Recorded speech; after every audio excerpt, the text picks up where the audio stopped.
am your friend, Dr. Charles Apoki.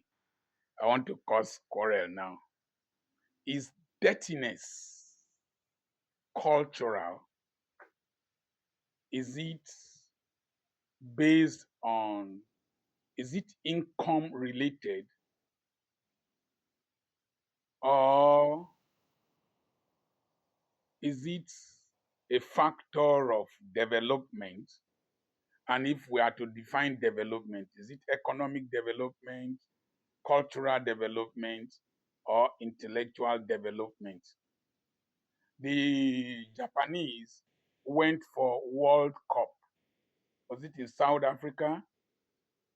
They finished playing and they cleaned the stadium. They picked the trash. And when somebody interviewed them, one of them said, "We Japanese, we don't leave rubbish behind." So it has been ingrained in their spirit. It has become their culture. There's a restroom to my right here because this is in my wife's bedroom. You go in there, it's neat like a theater. In fact, she reads there. I am afraid of using it because my own is not as clean as her own. It is just her personal trait.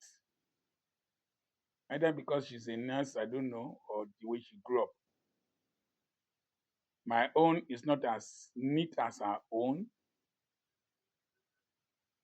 I don't know why.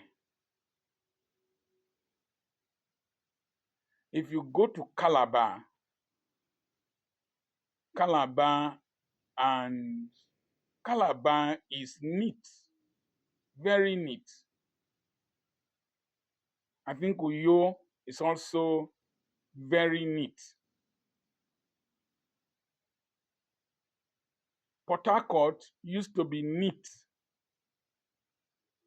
I suspect it might still be much neater than many states in the country. I've only passed through a little the north. I stayed in the west.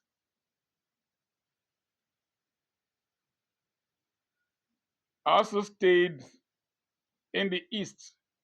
During Umbakwe's time, Aba and Owerri towns, very, very neat. They had sulo beans.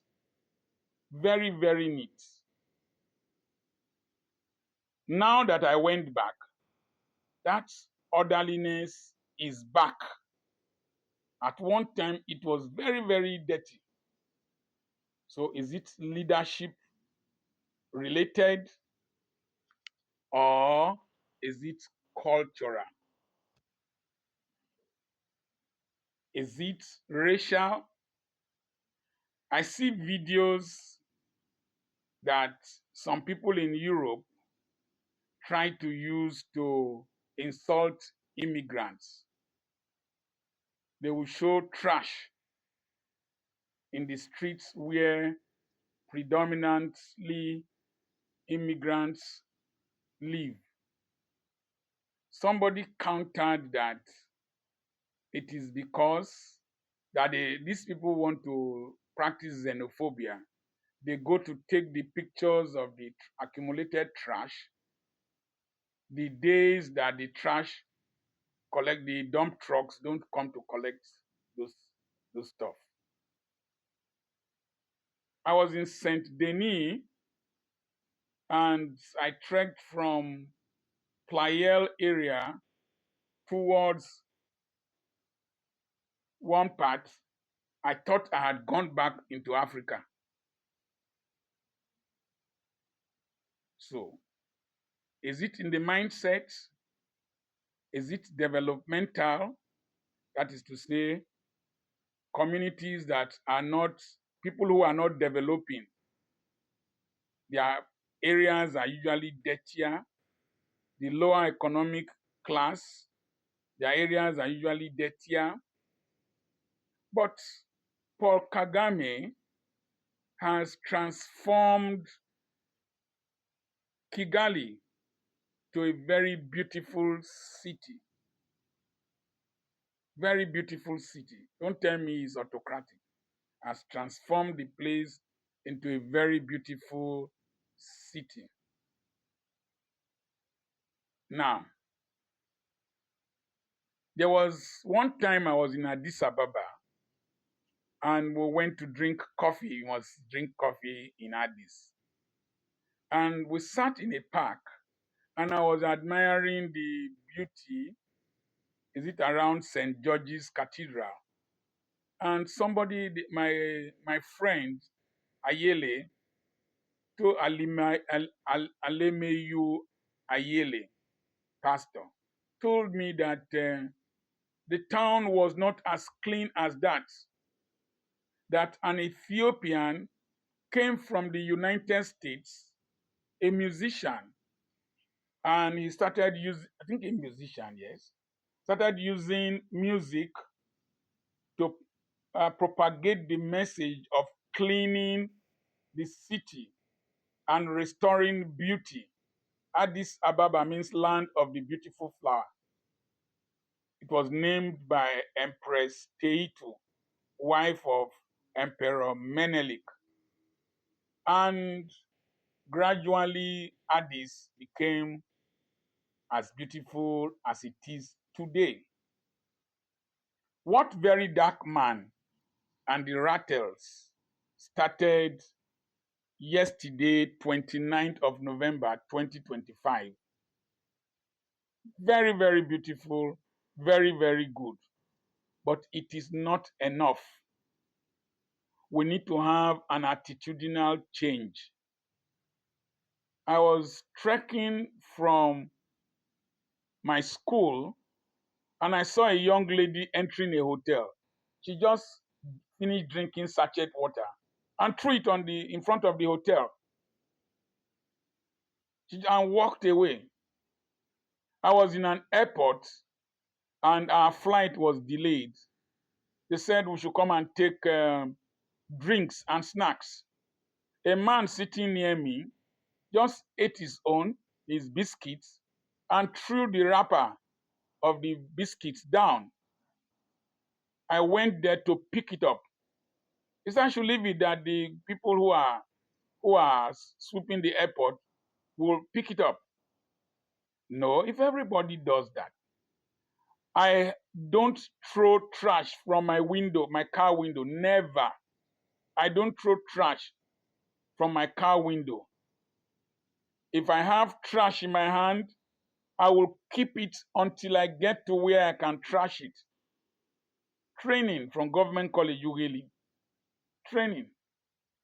I come from Okere, the slum in Warri. We didn't have WCs. We went to toilets in an open space. But school taught me, Government College Ughelli taught me, I don't cross lawns. I don't drive against traffic. I don't trash things anyhow. A Nigerian came from London. He lives outside London, but he came from England. We went to pick him from the airport. He broke peanuts, groundnuts, the ones with shells. They like it a lot over there. And as we were driving out of the airport, he just threw the things out of the shells, out of the window. Nigeria, sorry, oh, it's in the mind. He can't do that in the UK. He can't do that in the UK. So is it that there are no laws, or people adjust to the level of sanitation where they find themselves? I want your comments. So apart from the sanitation exercise that very dark man and the Ratels have done, there should be a component of it about public education. people collecting their trash at home for people, the trash collecting companies to come and collect, properly disposing of refuse, and charging our local government councils to evacuate refuse that people bring out from the gutters every environmental sanitation day. We train our people not to throw trash into our gutters. In this town and in most parts of Delta State and in Nigeria, people will wash pots with soup and vegetables and pour them on the third road. If you have seen it, tell me that you have seen it, so it doesn't look as if I'm too critical. We need to re-educate our people on waste management. We need to teach our people not to defecate in public. Nigeria is the open defecation capital of the world, and we need to provide public toilet facilities that are clean and well maintained. I went to Venice and we needed to use the restroom. There was a clean one there. Coincidentally, it was managed by a Nigerian. And so, I want to hear your opinions. I remain your friend, Dr. Charles Apoki. God bless VDM, God bless the Ratels, and God bless Nigerian youths for coming out to do a great job.